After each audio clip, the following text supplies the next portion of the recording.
Hello, everyone. Welcome to Doodle Babble number 12. I'm Ellen, and this is a space for fun, play, and discoveries.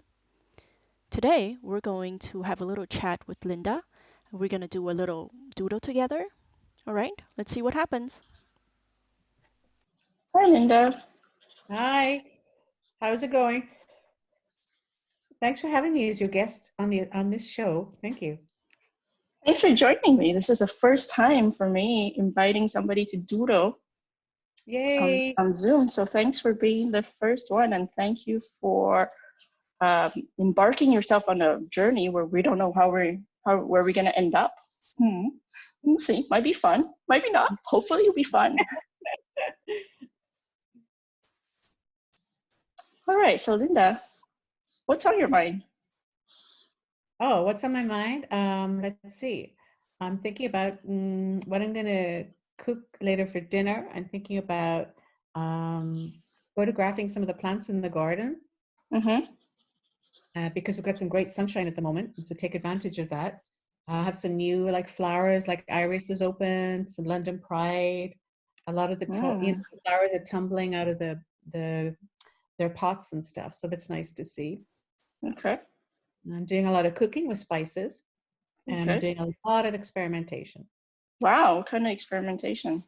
I'm doing a lot of vegetarian. Like I made a aubergine with melted mozzarella, made my own tomato sauce and garlic. Fill the kitchen with nice smells and spices. It came out really well. And last night I did falafel. Chicken. And it was really easy, super easy to make. Very surprising. Oh, you did it from scratch? Yeah. Wow, neat. Oh, I've never done it from scratch before. No, me neither. Experiment. Okay.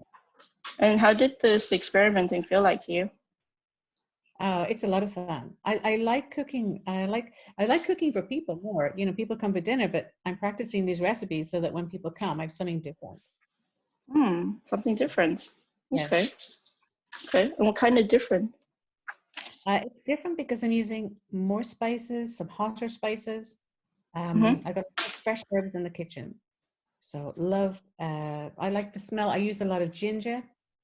So, made a nice teriyaki sauce. That always smells great. The ginger and the garlic and all the fish sauces and everything. That was good. That was a teriyaki beef I made and managed to burn it in the oven. But I figured, hey, it would still taste good. So I ate it anyway, but, note to self, oven up to 200 next time, so. That's cool. So you did some new cooking that you never tried before, and then you also have some plants outside that are growing. What I like with the cooking is the visual effect. So I like to take a photograph afterwards to try and capture, I did a mushroom and spinach pizza. So it's try and capture the steam or like the essence of the dish itself. So it's really interesting trying to photograph it because it's got different light on all sides and different angles. Oh yeah, I saw some of the pictures you put. Oh well, not from this time, but before when you went to the pizzeria in Oh yeah. Yeah. So wow, those are some fancy looking pictures. A shaved pear on it, which I really liked. Okay. So there's the flowers of photography, the light, and there's the cooking, spices. Do you see a link between these? Is there a link between these three things? Cooking, flowers, light. I think it's joy. I think it's joy. It's joy. Yeah, it's a big thing, and it's color. It's a visual feast. Visual feast. Okay. Yeah. What kind of colors you have? Oh, I have. Well, let's see. Smoked paprika. So we'll say a lot of kind of autumn-colored reds and oranges. Red and oranges. Okay. Yeah. I use a lot of black spice, so a lot of black pepper, and I use Hawaiian black salt. So that's fun. A lot of different colors. Flat. Okay. And then in the garden, it's like, if I look at there now, there's some beautiful, my favorite colors, the purples, some lobelia, there's blue, there's yellow pansies. There's like a cascade of flowers in the very back of the garden. So they're very big and pink, clematis. Oh my God, so many. There's a lot of colors. Okay. What's your favorite color? I think it's purple. Purple. Okay. Wow, interesting. Purple. Well, historically, purple was, they used to sell colors years ago. So they would sell the powders, and the church bought up a lot of the powders to use. And when you go into a church, you see a lot of purple, and that was the most expensive color to buy. Oh, expensive. Okay. Yeah. Is that euros? No, it wasn't euros. You said expensive. I was going to make a euro sign, but it wasn't. Was it? No, I like that historical context. You think of the artists buying colors to paint, and which colors because they afford to buy, and which were the new colors. Okay. Cool. So colors. Okay. What would you like to happen with joy, color, and these other three things you talk about: flowers, cooking, photography? It's a good one. I think if you could just do something, I think it would be to create like a life learning center where people came, and it was a very open way to kind of express yourself. You could come, you could cook, you could share the food with everybody. I don't know if you saw this, there was a school on LinkedIn in Japan where the children run free, and there's different open classrooms. Like there's no rooms as such, and the children could decide and sit and listen to somebody or go to another section and listen to somebody. So I think the idea of an open learning space, you could have somebody being coached in one area, you could have an expression class, a dance class in another, there could be gardening, like this idea of like kind of this all-round learning. A lot of this, because I think your senses are very muted when you're in certain conditions, when you're learning or you're in work. But if our workplaces contained more of good coffee and chocolate, and they contained light and flowers and plants, and if your work life extended into the garden or extended into a food area, it's because our work becomes our home sometimes. So you kind of think if you could reshape the work area, how would you reshape it to sort of encourage wellness? Work area, life, and wellness. Yeah. Can you draw that? Yeah.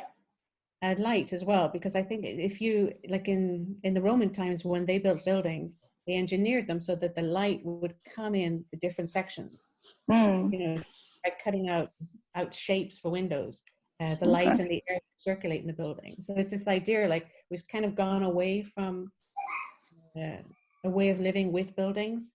We tend to kind of close off all the air in buildings. We don't open it up.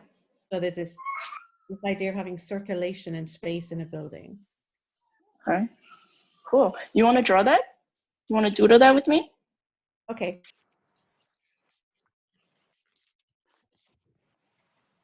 Wow. Okay, my assistant wants to show you this. Oh, very nice. Very nice. Nice. I like the way she did the pollen coming off the flowers. Stamen, isn't it? Stamen. Yeah. Very nice. She said she likes it. You can't hear, but she says she likes how you did the flower. Very nice, and how this comes out.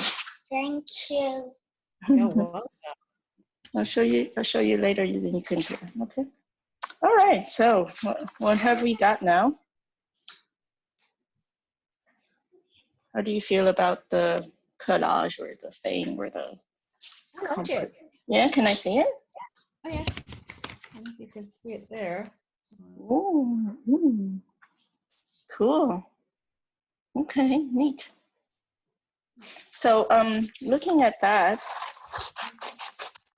what do you feel like doing with it? Oh, I'm going to put it on the wall. Actually, I'm going to stick it on the fridge, actually. That's where I have all my Post-its at the moment. Okay. Mine in the middle was freedom of space. It didn't mean to be like that, but it just was. I think maybe that's what's your creative side. and you'll have this freedom of space. Okay. But I like the air and the light and the joy. I like that. It's good association, isn't it? You know, what you're feeling and what's going on. It's good to draw it. Yeah. Whoa. A little bit of a... Cool. So if there were one thing that you would like to do, one little action or little thought or little something, a little bit of a change that you would like to make, what would it be after having done this doodle? Like a change in the day? Oh, it could be anything. Yeah, it could be something that you would do differently in the near future. Could be today, could be tomorrow. I think I'm going for like this idea of light and air. So I think it'd be to kind of like I think it would be to take the photography outside, you know, go into the park, take the photography a bit further away, and draw down a little bit more my thinking, you know, back to like the mind mapping and the drawing, the design thinking. And, what I'd like to do with it is look more at storytelling. You know, I think this is like telling a story. So I think go more into storytelling. Okay, sure, that's cool.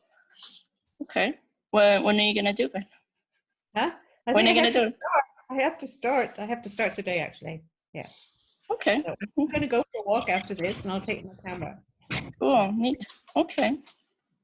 Cool. So yeah, so if you like me to check on you on that, you could go for your walk and then you tell me later. We'll see. Okay. All right. I'll send you some Okay. photographs. Okay. Show me your picture. I did this. Ooh. It's nice. It's a lot of purple. Was funny because I started doing purple things before. Remember I was talking before. I was just taking note. It was purple. Yeah. I don't know if I influenced you in the choice of purple, but I think it's psychological. It's a great help. It's really good. Okay, cool. All right. Well, thanks for trying this doodle with me. Thank you so much. Cool. Thanks a lot. All right. I'm gonna stop the videotaping. I'll send you the picture in WhatsApp. Okay. All right. Cool. All right. Bye-bye. Bye. Bye. See you soon. Bye. Out.